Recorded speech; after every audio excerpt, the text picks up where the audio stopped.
लेकिन लालू जी के समय में या 15 वर्ष थे, लालू जी के शासनकाल में 30 वर्ष पीछे चला गया। भैया आप बताइए, बेतिया में जो हमारे रिक्शा चालक का काम करने जाते थे, उनको भी हत्या करके हजारी में फेंक दिया जाता था। ये दुर्गति थी 15 साल के शासनकाल में लालू चाचा के। तो 15 साल के शासनकाल में लालू चाचा ने बिहार को 30 वर्ष पीछे किया। उसके बाद हमारे नीतीश चाचा आए। 5 सालों में उन्होंने बहुत अच्छा काम किया। लेकिन भैया कुर्सी के लालच जिसको हो जाता है, वो किसी देश किसी राज्य को गिरवी रखने का काम करता है।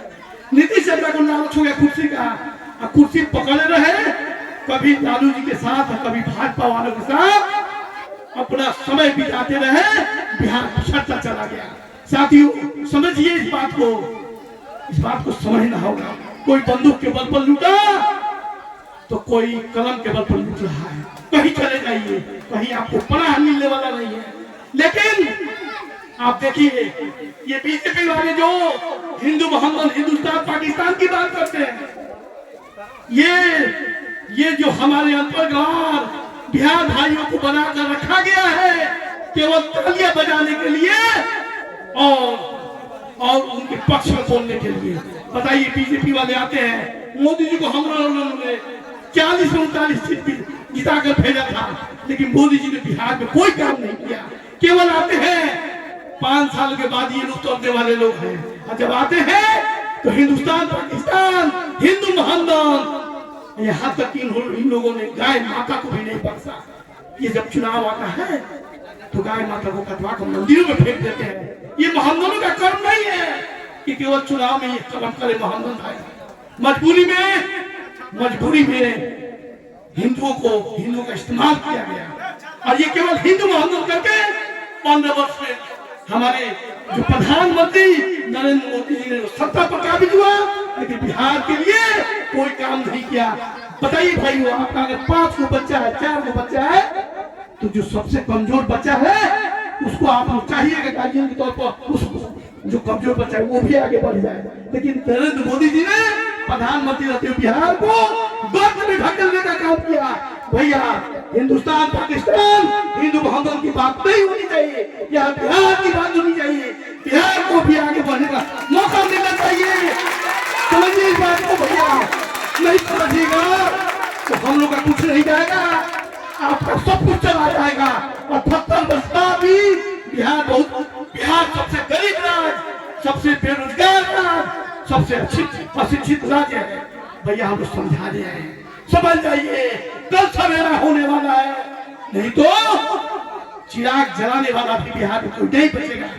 इन्हीं सभी कुशासन व्यवस्था और भ्रष्टाचार के बीच एक युवा जो विश्व के सबसे वांछित दिखाई देता है, अपने आप को गरीब परिवार, जिसके दादाजी बैलगाड़ी चलाते थे, जब वो युवा व्यक्ति जब आगे बढ़ता है, कोई कहता है कि भैया आप तो राजनीतिक चाणक्य है, 12 मुख्यमंत्री बनाए, मोदी जी को मोदी यही बनाने वाले प्रशांत किशोर जी थे।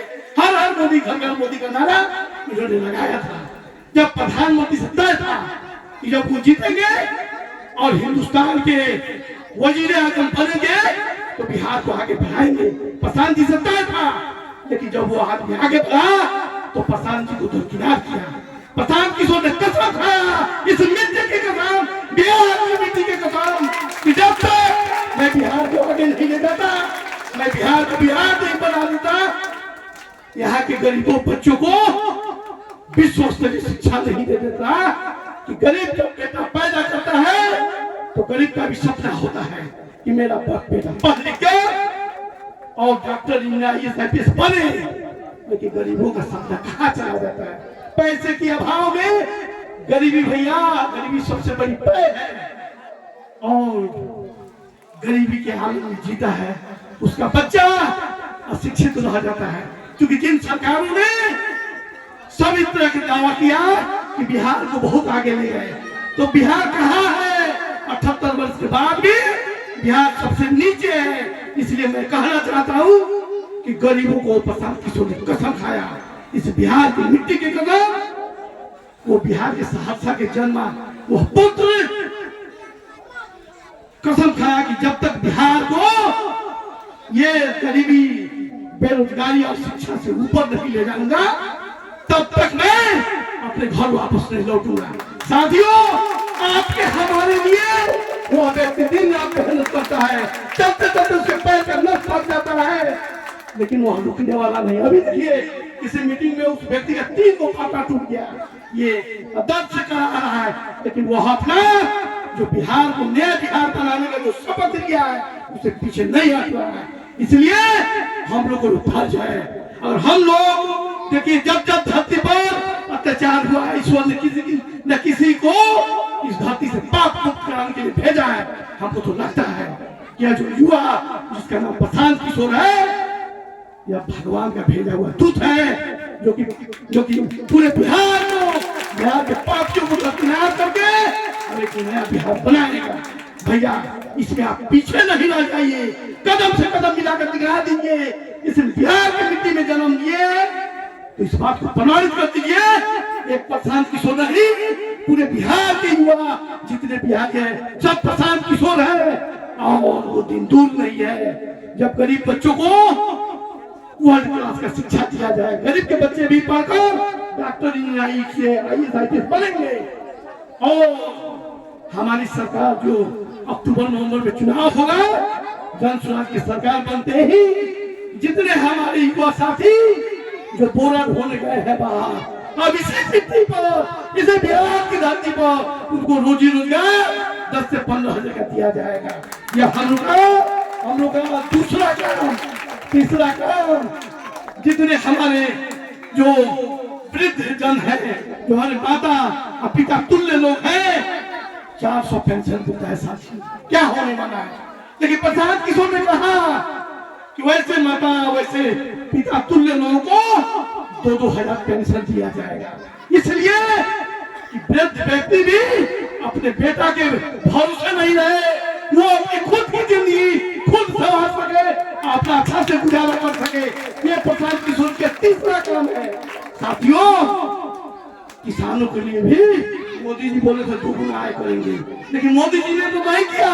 लेकिन प्रशांत किशोर ने शपथ लिया कि जब सरकार 2025 के दिसंबर में बनेगी तो किसानों को मनरेगा से जोड़ा जाएगा।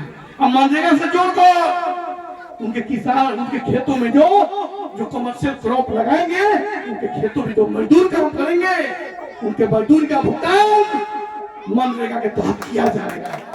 ये काम हम लोग, देखिए महिलाओं के लिए कितना अच्छा कार्यक्रम, जीविका में 1% के दर पर लोन दिया जाता है, साल में 12% लोन, वो भी किस्त टूट गया तो एजेंट चढ़ गया कि देना ही है, कोई से खेत बेच कर दीजिए। लेकिन महिलाओं के लिए भी मान सम्मान हम लोग देंगे।